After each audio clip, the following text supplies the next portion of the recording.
చిత్తూరు జిల్లా పోలీస్ యంత్రాంగం తరపు నుంచి ఈరోజు 2024 సంవత్సరంలో పోలీస్ డిపార్ట్మెంట్ సాధించిన మైలురాళ్ళు, చేసిన బెస్ట్ వర్క్స్ ఇవన్నీ కూడా ఈరోజు యాన్యువల్ ప్రెస్ నోట్లో భాగంగా పత్రికా శ్రేయోభిలాషులందరికీ షేర్ చేసుకోవాలనే ఉద్దేశంతో ఈరోజు ఈ ప్రెస్ బ్రీఫింగ్ పెట్టడం జరిగింది. ముందుగా ఈ పత్రికా ప్రకటనలో హైలైట్స్కి వచ్చేలోపు ఆంధ్రప్రదేశ్ రాష్ట్ర డీజీపీ సార్ చేతుల మీదుగా ప్రతిష్టాత్మకమైన ABCD award for best crime detection award మన చిత్తూరు జిల్లాకి first prize 1 lakh cash reward కూడా రావడం జరిగింది. అలానే జిల్లాలో కమ్యూనిటీ పోలీసింగ్ని ఎంతో మెరుగుపరిచాము. ఎక్కువ టైప్ ఆఫ్ యాక్టివిటీస్లో ప్రతి దానిలోనూ కమ్యూనిటీని మనం ఇన్వాల్వ్ చేస్తున్నాము. స్మార్ట్ అలారం ప్యాడ్లాక్స్ ఏవైతే సరే చాలా చీప్గా అండ్ క్రైమ్ ప్రివెంట్ చేసే అలారం లాక్స్ ఉన్నాయో వాటినన్నింటినీ కూడా సుమారుగా 10,000కు పైన డిస్ట్రిబ్యూట్ చేసేసి ఎన్నో రకాల క్రైమ్స్ ప్రివెంట్ చేసే ఉద్దేశంలో మనం ముందంజలో ఉన్నాము. మహిళా పోలీసులతో అనేక అవగాహన సదస్సులు కంటిన్యూస్గా చేస్తున్నాము. ఒకటి క్రైమ్ అగైనెస్ట్ ఉమెన్ అయితేనేమి, అలానే సైబర్ అఫెన్సెస్ గురించి కూడా కంటిన్యూస్గా అవగాహన సదస్సులు పెంచుతున్నాము. అలానే మన జిల్లా శాంతియుతంగా ఉండడానికి తీసుకోవాల్సిన ప్రతి చర్య తీసుకుంటున్నాము. ఈ ఒక్క సంవత్సరంలోనే ప్రజలు లాస్ అయిన 2,085 మొబైల్ ఫోన్స్ని, వీటి విలువ సుమారుగా 4,46,00,000 వాటినన్నింటినీ కూడా రికవరీ చేసి వాటి సొంత ఓనర్స్కి అప్పగించడం జరిగింది. అలానే సైబర్ ఫ్రాడ్లో ఎన్నో కోట్లు కోల్పోతున్నారు. ఇలాంటి వాటిలో కూడా ఎక్కడైనా సరే అమౌంట్ బ్లాక్ అయ్యి ఫ్రీజ్ అవ్వడం జరిగిందో వాటిల్లో 26 లక్షలు ఎవరైతే లాస్ అయ్యారో వాళ్ళందరికీ రికవరీ చేసి రిటర్న్ అంటే వాళ్ళ బ్యాంక్ అకౌంట్స్లో వేసేలా చేయడం జరిగింది. అలానే మద్యం తాగి వాహనాలు ఎవరైతే నడుపుతున్నారో సుమారుగా 651 మందికి ఇప్పటి వరకు కూడా కేసెస్ బుక్ చేసి ప్రతి కేసులోనూ మినిమం 10,000 ఫైన్ పడేలాగా చేసి యాక్సిడెంట్ ప్రివెంట్ చేసే దిశలో మనం ముందంజలో ఉన్నాము. అండ్ ఈ ఇయర్ ప్రతిష్టాత్మకంగా మనం ఫ్యామిలీ కౌన్సిలింగ్ సెంటర్ ప్రారంభించి సుమారుగా 100 ఫ్యామిలీస్కి పైన ఈ ఫ్యామిలీ కౌన్సిలింగ్ సెంటర్లో హాజరవడం జరిగింది. వీటిల్లో ఒక 50 పైగా సమస్యల పరిష్కారం అవగా మిగతావి కూడా ప్రోగ్రెస్లో ఉన్నాయి. అలానే ప్రజలని భాగస్వామ్యులుగా చేసుకొని ఇప్పటి వరకు 1,500 సీసీ కెమెరాలు ఈ ఒక్క సంవత్సరంలోనే ప్రజల చేత వాళ్ళ పార్ట్నర్షిప్తోనే 1,500 సీసీ కెమెరాలు మనము ఇన్స్టాల్ చేయడం జరిగింది. సో ఎక్కడైనా ఏదైనా అఫెన్స్ జరిగినా మనం ఇమీడియట్గా కనుక్కునే పరిస్థితుల్లో మనం ఇప్పుడు ప్రజెంట్ ఉన్నాము. దీంతోపాటు ప్రతి స్టేషన్లో కమాండ్ కంట్రోల్ సెంటర్ ఉంటే బాగుంటుందనే ఉద్దేశంతో రీసెంట్గా దీనిలో కూడా కమ్యూనిటీని ఇన్వాల్వ్ చేసి రామకుప్పము, శాంతిపురము మరియు వీకోటలో కూడా మనం కమాండ్ కంట్రోల్ సెంటర్స్ని మనం ఓపెన్ చేయడం జరిగింది. అలానే మనకి ఈ సంవత్సరం జరిగిన మేజర్ యాక్సిడెంట్ మొగలీఘాట్ నందు జరిగి 8 మంది చనిపోవడం జరిగింది. దానికి మనము ట్రెమండస్గా చేంజెస్ తీసుకొని వచ్చి అక్కడ ఏవైతే సరే బెంగళూరు నుంచి చిత్తూరుకు వచ్చే వాహనాలు ఉన్నాయో వాటినన్నింటినీ స్పీడ్స్ తగ్గించడానికి ప్రతి యాక్టివిటీ తీసుకున్నాము. రీసెంట్గా టెండర్స్కి వెళ్ళారు, తొందరలో అక్కడ లైటింగ్ కూడా వస్తుంది. దీనిలోనే మనం district road safety committee meetings ప్రతి నెల కండక్ట్ చేస్తున్నాం. అండ్ నెంబర్ ప్లేట్ లేని వాహనాలు ఏవైనా ఉన్నప్పుడు మనం రెగ్యులర్గా స్పెషల్ డ్రైవ్స్ కండక్ట్ చేసి ఇప్పటివరకు 975 వాహనాలు గుర్తించి 1,50,000 వరకు ఫైన్ విధించడం జరిగింది.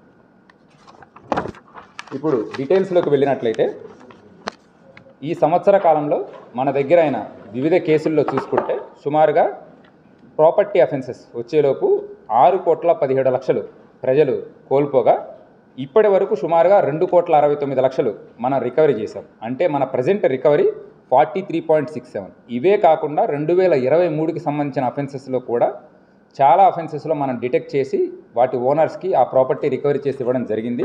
దీనికి సంబంధించిన ప్రతిసారి మనం ఎప్పుడైతే సరే మంచిగా పట్టుకున్నామో వాటికి సంబంధించి ఎప్పటికప్పుడు మనము పత్రికాముఖంగా వాటిని వివరాలు వెల్లడిస్తున్నాము. అలానే నాన్ బెయిలబుల్ వారెంట్స్ వచ్చేలోపు ఇప్పటి వరకు సుమారుగా 608 ఎగ్జిక్యూట్ చేయడం జరిగింది. గత సంవత్సర కాలంలో 636 రాగా 608 ఆల్రెడీ మనం ఎగ్జిక్యూట్ చేసాం. దీనికోసం స్పెషల్ టీమ్స్ కూడా తిరుగుతున్నాయి. ఒకసారి డిఫరెంట్ హెడ్స్ ఆఫ్ క్రైమ్ చూసినట్లయితే మనము 15 రకాల క్రైముల్లో తగ్గుముఖం పట్టింది. ఒక 8 రకాల క్రైముల్లోనే కొంచెం పెరుగుదల ఉంది. సో మర్డర్ ఫర్ గెయిన్స్ ఏవైతే ఉన్నాయో ఒకప్పుడు 2 ఉన్నాయి, ఇప్పుడు 1 జరిగింది. నైట్ జరిగే హౌస్ బ్రేకింగ్స్ 124 నుంచి 88 తగ్గినాయి. ఆర్డినరీ థెఫ్ట్ చిన్న చిన్న దొంగతనాలు 427 నుంచి 323కి చాలా ఎక్కువ తగ్గించడం జరిగింది. అలానే మర్డర్స్ పోయిన సంవత్సరం 44 నమోదు కాగా ఈ సంవత్సరం 24 మాత్రమే నమోదయ్యాయి. కిడ్నాపింగ్ కేసెస్ కూడా 25 నుంచి 21కి తగ్గాయి. రేప్స్ ఇందులో స్టాట్యూటరీ రేప్స్ ఉన్నాయి, కొన్ని ట్రూ రేప్ కేసెస్ ఉన్నాయి. ఇవి కూడా తగ్గుముఖం పట్టాయి. గ్రీవస్ హర్ట్స్, ఎవరైనా సరే తగాదాల వలన, పొలిటికల్ కానీ ఆస్తి తగాదాలు కానీ ప్రాపర్టీ అఫెన్సెస్ వల్ల తన్నుకున్న వాటిల్లో జరిగే అఫెన్సెస్లో గ్రీవస్ ఇంజురీస్ ఉన్నవి 40 నుంచి 34 తగ్గాయి. అలానే సింపుల్ హర్ట్స్, చిన్న చిన్న తగాదాల వలన ఒకరినొకరు కొట్టుకునే కేసులు కూడా 772 నుంచి 669కి చాలా తగ్గుముఖం పట్టడం జరిగింది.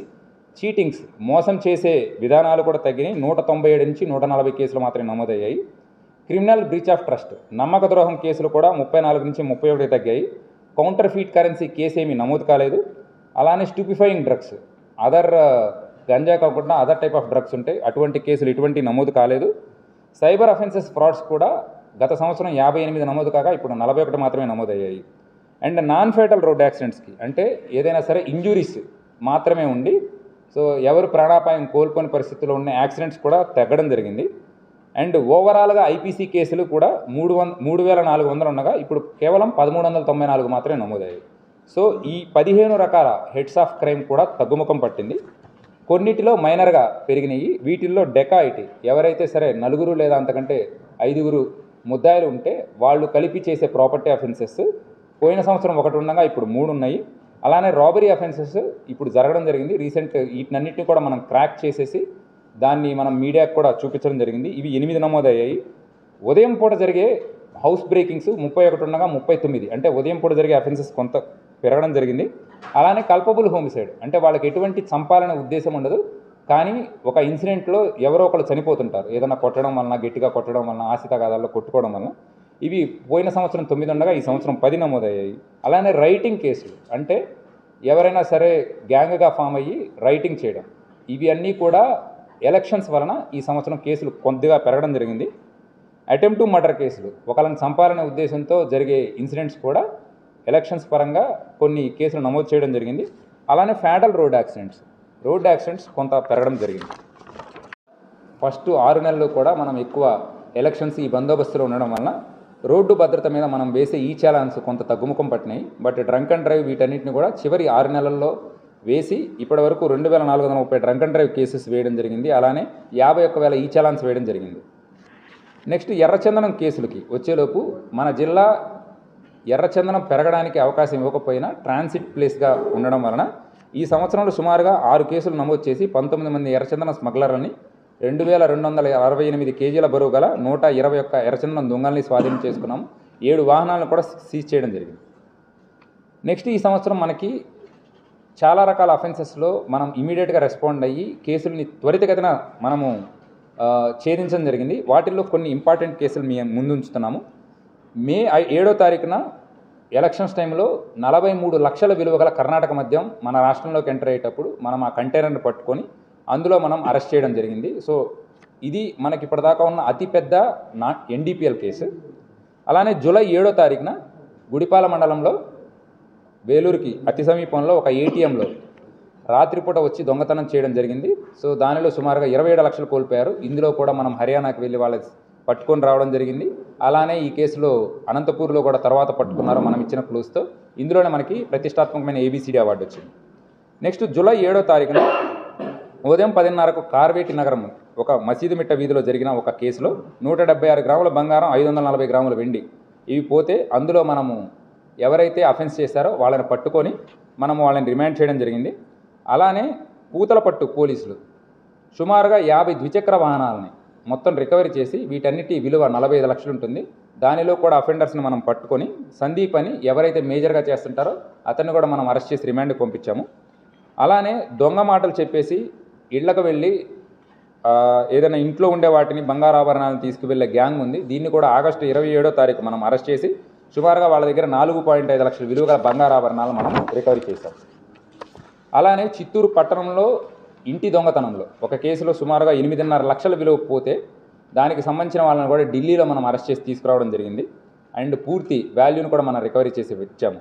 అలానే ఆగస్టు 27వ తారీఖు చిత్తూరు పట్టణం సంతపేటలో 20,000 ఇవ్వలేదని, అంటే వీళ్ళంతా తాగేసి ఉన్నారు, ఆ తాగిన మత్తులో ఒకళ్ళని డబ్బులు అడుగుతారు, ఆ డబ్బులు ఇవ్వలేదని చెప్పేసి అక్కడి నుంచి కొట్టుకుంటూ తీసుకువెళ్ళి ఒక వ్యక్తిని దారుణంగా హత్య చేశారు. ఈ కేసులో కూడా మనం 24 గంటల్లో వాళ్ళందరినీ అరెస్ట్ చేసేసి దాని రీజన్స్ ఐడెంటిఫై చేసేసి వాళ్ళందరినీ రిమాండ్ చేయడం జరిగింది. నెక్స్ట్ బెంగళూరు చెన్నై ఎక్స్ప్రెస్ హైవేలో కూడా దొంగతనాలకు పాల్పడుతున్న ఒక గ్యాంగ్ని బంగారపాలెం పోలీసులు అరెస్ట్ చేసి 3 లక్షల విలువ గల మొత్తం ప్రాపర్టీ రికవరీ చేశారు. అలానే 13 lakhs విలువ చేసే వాహనాలను కూడా సీజ్ చేశారు. నెక్స్ట్ చిత్తూరు పట్టణం 1 టౌన్ 2 టౌన్లో 5 వేరు అఫెన్సెస్, తాళం వేసి ఉన్న ఇళ్లను పగలగొట్టి బంగారు ఆభరణాలు దొంగిలించిన ఆ కేసులో కూడా చిత్తూరు 2వ పట్టణ పోలీసులు దొంగిలించబడిన సుమారుగా 8 లక్షల విలువ గల 130 గ్రాముల బంగారాన్ని కూడా మనం వాళ్ళు సీజ్ చేయడం జరిగింది.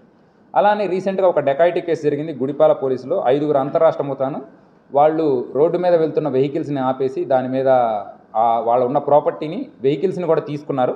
అందులో వాళ్ళు తీసుకున్న వెహికల్స్ని సుమారుగా 5 లక్షల విలువ గల వెహికల్ని, కార్ని కూడా మనం రికవరీ చేసేసి వాళ్ళందరినీ కూడా మనం రిమాండ్ పెట్టాము.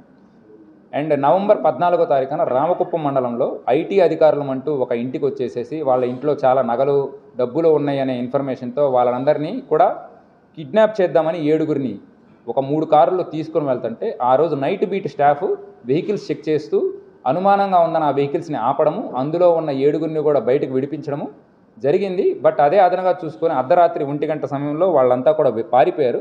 ఇందులో 8 మందిని మనం అరెస్ట్ చేశాం రామకుప్పం పోలీసు. సో ఎవరైనా సరే ఇట్లా ఐటీ అధికారులు మనం మోసం చేస్తూ ఉంటే ఇమీడియట్గా మాకు ఇన్ఫర్మేషన్ ఇవ్వండి అని అప్పుడు పత్రికాముఖంగా కూడా అందరికీ చెప్పడం జరిగింది. అలానే బెంగళూరులో మోటార్ సైకిల్ని వీటిని దొంగిలించి చిత్తూరు అన్నమయ్య జిల్లాలో చైన్ స్నాచింగ్కి పాల్పడే ఒక 7 మంది ముద్దాయిలను కూడా మనం అరెస్ట్ చేశాము. లోన్ యాప్స్ పేరుతో ఎవరైతే సరే మోసం చేసి వాటిని తిరిగి ఇవ్వకుండా తిరిగి ఇవ్వలేని పరిస్థితుల్లో పుంగనూరులో చైన్ స్నాచింగ్స్కి పాల్పడుతున్నాడు. ఇతన్ని కూడా మనం అరెస్ట్ చేసి 69 గ్రాముల బంగారాన్ని, 50,000 విలువ గల ఒక మోటార్ బైక్ను కూడా మనం స్వాధీనం చేసుకోవడం జరిగింది. నెక్స్ట్ ఒక పెద్ద అంతర్రాష్ట్ర ముఠా, ద్విచక్ర వాహనాలు, కార్ల దొంగతనాలు, రాబరీస్ చేసే ఒక అంతర్రాష్ట్ర ముఠాని గత 2 సంవత్సరాలుగా కర్ణాటక పోలీసులు పట్టుకోలేకపోయారు. ఆ ముఠాని కూడా మనం 25 రోజుల పాటు వాళ్ళని వెంబడించి ఇక్కడ మనకి దానివల్ల ఒక 2 డెకాయిటీ కేసులు, అలానే ఒక మహిళ కూడా మెడలో చైన్ లాగేటప్పుడు చనిపోవడం జరిగింది. ఆ గ్యాంగ్ను కూడా మనము కంప్లీట్ రికవరీ చేసి ఒక కారు, 2 ద్విచక్ర వాహనం సీజ్ చేయడము, అందులో 4గురిని అరెస్ట్ చేయడం కూడా జరిగింది. అలానే కార్ల దొంగతనాలు చేసే కేసులో కూడా పలమనేరులో పోలీసులు ఆ వ్యక్తిని అరెస్ట్ చేసి 6 కార్లు, వీటి విలువ సుమారుగా 33 లక్షలు, వీటన్నిటిని కూడా మనము స్వాధీనం చేసుకోవడం జరిగింది. ఇలానే 3 అంతర్రాష్ట్ర దొంగలు మనము రీసెంట్గా నిన్ననే అరెస్ట్ చూపించాము. వాటి రికవరీ కూడా మనం చేయడం జరిగింది. వీటి విలువ సుమారుగా 8,10,10,000. ఇవన్నీ కూడా మన చిత్తూరు జిల్లా పోలీసులు ఏదైనా సరే ఒక కేసుని తీసుకొని ఛాలెంజింగ్గా వెంటనే సాల్వ్ చేయగలరనే దానికి ఇవన్నీ కూడా ఉదాహరణలు.